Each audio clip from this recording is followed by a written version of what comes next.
Hi, welcome to the International Space Station Flight Control Room. It's been a busy day today, and we're very, very happy to be here for talking to some of our students that are actually out here at NASA Johnson Space Center. They are the high school aerospace scholars and also the pre-service teachers. Today, we're going to be talking about a very, very popular topic. It's one of the letters of the alphabet, LMNOP. So today, I have our guest. Julie Mitchell. She is the project engineer of the water recovery system. Welcome, Julie, and thank you for coming. Thank you very much for having me. All right, well, with that, let's get going. Do we have our Hi, first my name is question? Samantha.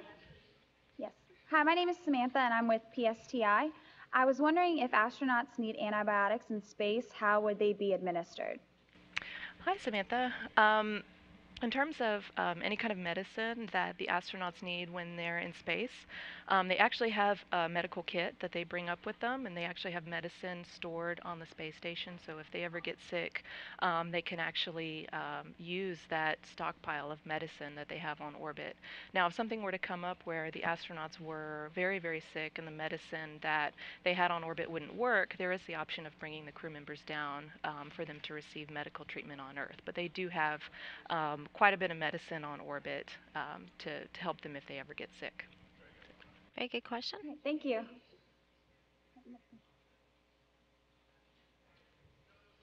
Hi, my name is Lauren, and I was wondering, how does an astronaut keep safe from pathogens and bacteria while in space? That's a really good question. Before the astronauts go up into space, they actually are quarantined for a certain period of time. I believe it's a week or 2 weeks.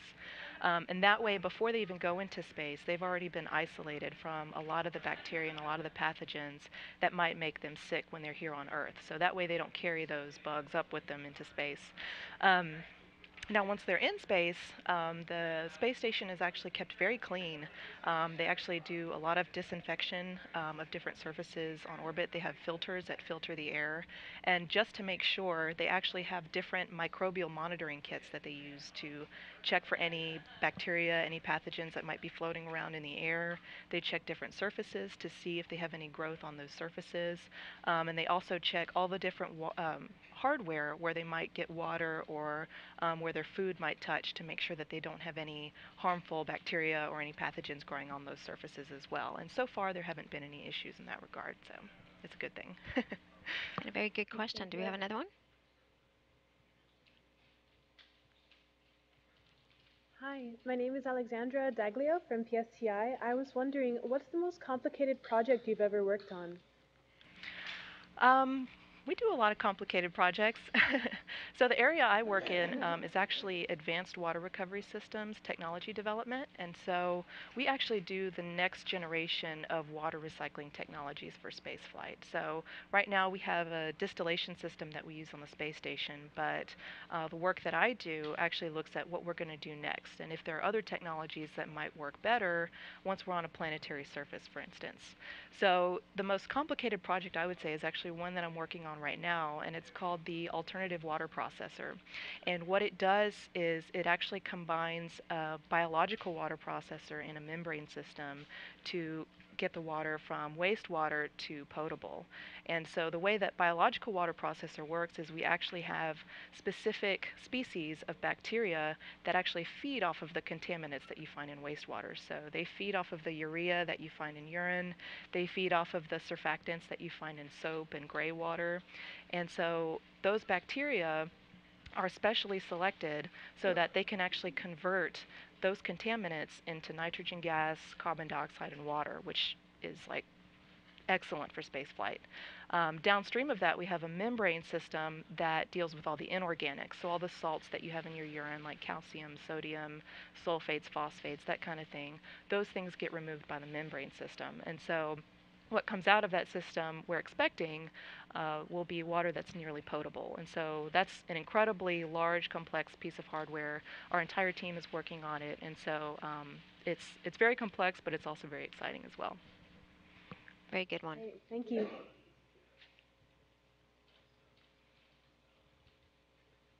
Hi, my name's Stephanie Carroll, and I'm from PSTI program. And my question is, what is the process of pre-treating urine? That's a really good question. So when let me step back a little bit and explain why we pre-treat urine. So when a astronaut urinates in space, we don't necessarily get to recycle the water from that urine immediately. And so sometimes that urine can sit around for a couple of days up to a couple of weeks. And so what we want to do is we want to make sure that that urine doesn't break down chemically, because when it breaks down, it can produce toxic gases like ammonia gas that you don't want building up on your spacecraft. Also, we don't want microbial growth on the spacecraft. So if you've ever put a piece of pizza or something in your fridge and you let it sit there for a long time and you get a piece of, a big mold growing on the surface of it, that's the kind of thing we want to avoid on the space station. If you imagine a big fungal mat or a piece of mold in a tube that's about this big around, it can get clogged very quickly. And so that can actually damage the hardware to the point where we can't recycle water. So we pre-treat the urine to prevent the chemical breakdown of the urine and to inhibit microbial growth. So the pre-treatment process is actually pretty straightforward. We have a tank that's filled with a pre-treatment fluid, which is about the most one of the most powerful disinfectants that you can have. It's a mixture of sulfuric acid and chromic acid. So you don't want to get this on your skin. You don't want to drink it. The astronauts don't drink it, but we put it in the urine to prevent microbial growth until we can extract the water from that urine. And so we have a tank full of that fluid, and whenever an astronaut urinates, a certain amount of that fluid is injected into the urine each time, and then it goes into the storage tank to wait until it's processed. Very good question, and that was a fascinating answer. And I bet none of you have ever seen the moldy pizza in your fridge. Next question. Hi, my name is Whitney. My question is, how is the urine contained until it's processed, from the time it leaves the astronaut to when it is processed? That's a good question, actually. So when the astronaut urinates, there is a fan that actually sucks the urine down through the tube where the astronaut urinates, and that goes through a separator that removes the gas from the urine, and then it goes into a storage tank. And depending on how much urine we've collected, that tank will actually feed urine into our water processing hardware. And so like I mentioned before, that tank, that water, the urine that's in that tank can sit for a few days up to a few weeks before it's processed. And so, the pretreatment does its work really in that tank, and then from there it feeds into our distiller that actually removes the water from the urine. Thank you.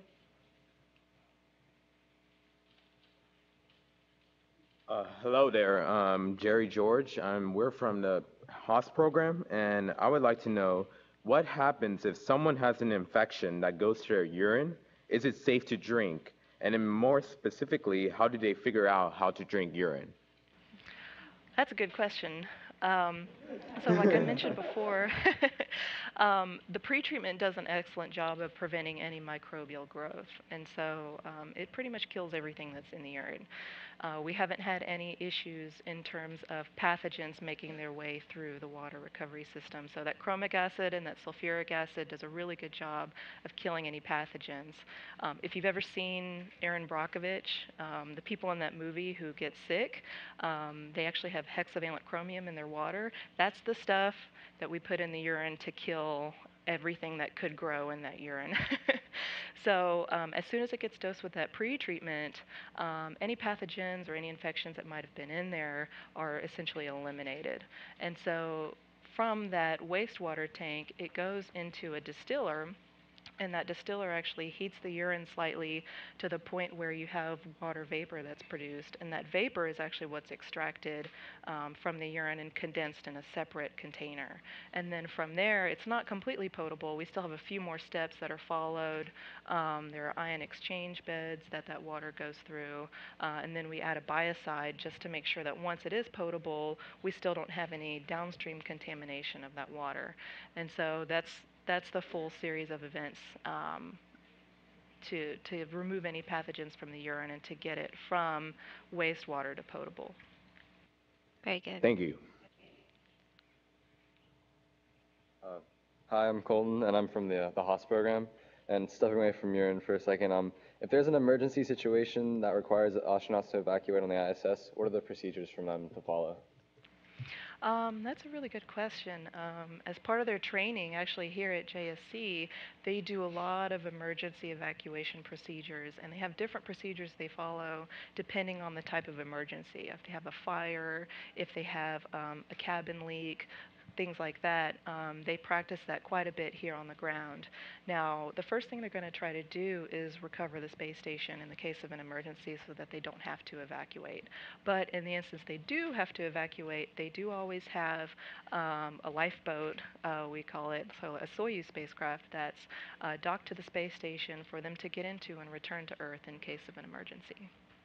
Very good. And also, they do Thank you. periodically, while they're on board, they also participate in onboard training so they can maintain that proficiency and their skills and be ready for if an emergency were to occur. Good question. Hi, my name is Deanna, and I'm with the HOS program. And my question is, what are you currently doing to improve the efficiency rate of the urine recycling system? That's a really good question, too.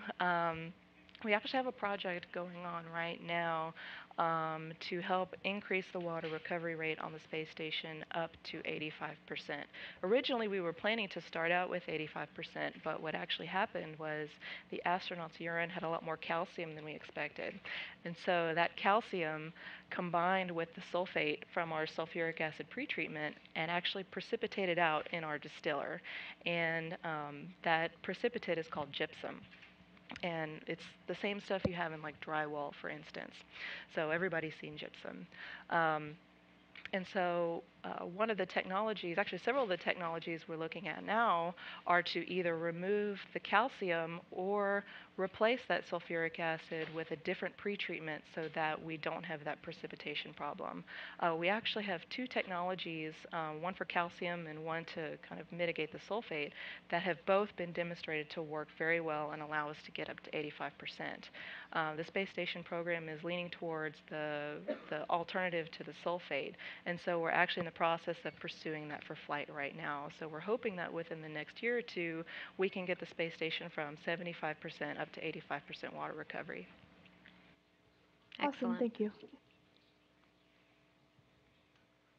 Hello, my name is James Kwan from HOS program, and you said the after filtration of urine, which is 80% recycled, what are they using the final 20% for?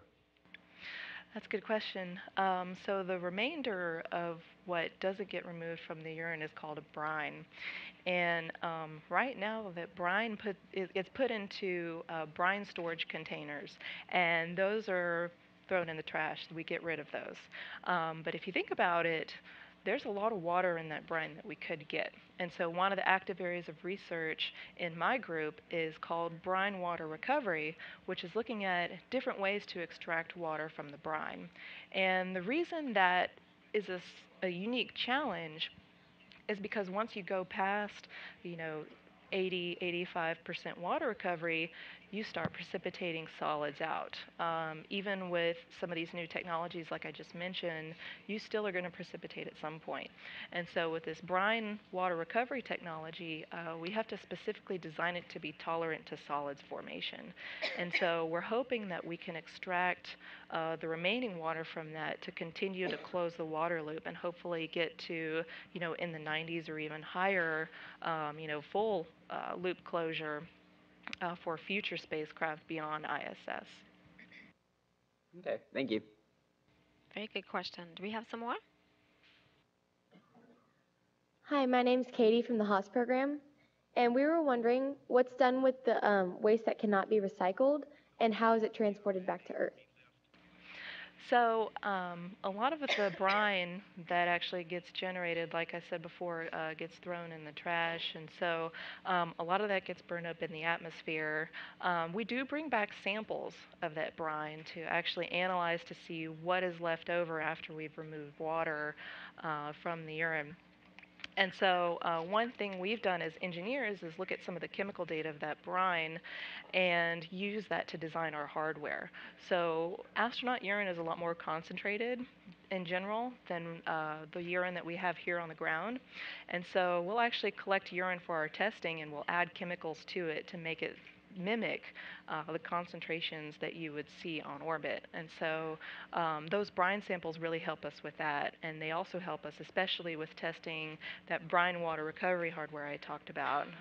So hopefully we'll get to the point where we can actually recycle the water from the brine as well. But right now we throw it in the trash. So. Thank you. Hi, my name is Bandy Poitzer from the PSTI program, and I want to know, are there any major differences to urine in space? There are some differences. Like I mentioned before, the urine that's in space we've noticed is more concentrated than what we have here on the ground. And the reason for that is when you go into space, the fluids in your body get redistributed. Because here on Earth, the fluids are kind of drawn toward your feet because of gravity.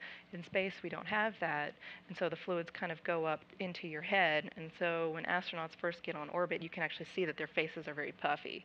And so what happens in that case is their brain interprets that as, oh no, I have way too much fluid altogether, I need to get rid of it. So that causes the astronauts to urinate a lot more. Well, that can actually cause the astronauts to get dehydrated. And so, they're very careful in terms of how much water they drink, but we still see higher concentrations across the board of, calcium, like I mentioned before, all the different minerals and all the compounds you find in urine are higher concentration. And so when we test hardware here on the ground, we have to take that into account to make sure that, for things like calcium, for instance, we have the right amount to appropriately challenge our hardware. Thank you. I think we have time for a few more questions. Do we have another one? Hello, my name is Eric Williams, and I'm here with the Haas program. And my question was, what are some of the challenges you've encountered in working with other nations for systems and stuff like this on the ISS? That's a really good question too. Our team personally doesn't work with international partners as much, but we do work with the space station program a lot, and the program kind of coordinates between all the different international partners. And so the project that I mentioned with the precipitation issue in the water recycling system on ISS is something that has to be worked between the US and Russia. And if we do end up replacing that sulfuric acid pretreatment with something else, we have to work that with the Russians to make sure that when it gets installed in their system, that their hardware is compatible with that, that their hardware, is appropriately sized and so on. And so we have to work very closely with them, and we have individuals on our team who have traveled to Russia several times, and we have a lot of telecons and a lot of meetings to talk to them to make sure that we're on the same page so that when we fly this to ISS, we don't have any issues. So it can be a challenge, but we all want to recycle more water on the space station, so we're all happy to work together. Thank you. Hi, my name is Thomas McKenna. I'm here with PSTI, and my question is, does microgravity have an impact on pH levels in urine? The pH level specifically, we don't see a major difference between what's on orbit and what we see on the ground. There's a pretty wide range. It really depends on your diet, depends on how much water you drink, that kind of thing. And so we have some people with fairly acidic urine, like pH in the 5s, and then some people with higher pH, into the mid-6, 6.5 or so pH. And so really what we've seen on orbit are pHs that fall into that range, so it's nothing outside of the norm. Thank you. Hi, my name is Chelsea Weber, and I'm here with the PSTI program. And I have more of a general question. Is going to the restroom in space a complicated process? That's a really good question, too. I've personally never used the ISS toilet, so I can't speak firsthand. But but I have seen footage and I've heard from crew members that it can be a challenge. The funnel that they use on orbit to do their number one, it's maybe this about this big diameter, and so you have to have good aim. There's a fan in there to kind of help suction it in, but I've heard that it can be messy. And so right next to the toilet, they have actually a series of baby wipes, gloves that you can put on in case you don't have such good aim. Um, lots of several different kinds of toilet paper, that kind of thing. And so it can be a challenge, but I've heard that once you get used to it and once you get the technique down, it's not too bad. Okay, thank you. People want to know about the LMNOP. Good question. Do we have another one? Yes, I'm Katie Schneider with Haas, and I'd like to know how much education and training did you go through to get your position? So I actually I have 2 degrees. I have one in aerospace engineering and another degree in geology. Um, those aren't directly applicable to what I do, but it's really the problem-solving mindset and the background knowledge in engineering principles, in chemistry and physics that have really helped me with my job. So if you look at the entire water recovery systems team, we have civil engineers, we have mechanical engineers, electrical engineers. We also have several chemists that work in the lab with us. We have a microbiologist who helps us, for instance, when we're evaluating whether pretreatment is working or not, they're able to actually plate those samples out on petri dishes and see what's growing and how much. And so, pretty much any kind of engineering or science discipline would get someone to this position to be able to do this kind of work. But for me personally, I did aerospace engineering and geology. Thank you very much. Hi, my name is Katrina Catrone. Similar to that, how did you get into this profession? Because I know maybe at like 5 years old you didn't know you're going to be a urine specialist. So how was the process of that? That's a good question. I've always been interested in space since I was a kid. Space travel has always been fascinating to me. As I got older, though, it became more of a question of survival and what can we do to make sure our species is around long term. And so, going through school, I started thinking about human spaceflight and the fact that we have to set up habitats on the moon and on Mars, and like we have on the space station right now, we need permanent habitats in space if we're going to continue as a species. And so that actually drove me towards spacecraft engineering. So I did aerospace engineering initially, and I added geology after that. I found out about a program called the Cooperative Education Program, at least that's what it was called at the time. And that actually allows students who are in college to come and work full time at a NASA center. And so I had the opportunity to come to JSC, and I learned about a group called the Crew and Thermal Systems Division. And this is a group within engineering that just focuses on, they have thermal control as well, which is cool. But I really like the crew side and how do we keep people alive in space? Because to me, that comes back to that survival question of, how do we continue the species and how do we keep ourselves around for a long time? And so within that crew aspect, there are a number of different groups, people that work on atmosphere revitalization, so recycling the air on a spacecraft, people who work on habitability, so the people who actually design the toilet, they design the galley and so on the space station. And then also the water recycling team. And so I was able to kind of work my way in there, and they had an opening on the water team, and so I was able to come on board and start with them. So that working full-time at JSC as a student really helped me to kind of pinpoint what area I wanted to go in. Excellent, excellent question and excellent answer. Thank you very much for coming out and talk. I think that's all the time that we have. Guys, thank you for coming in, and thanks for the excellent questions. This Thank you is for Mission having me. Control Houston. Bye, guys.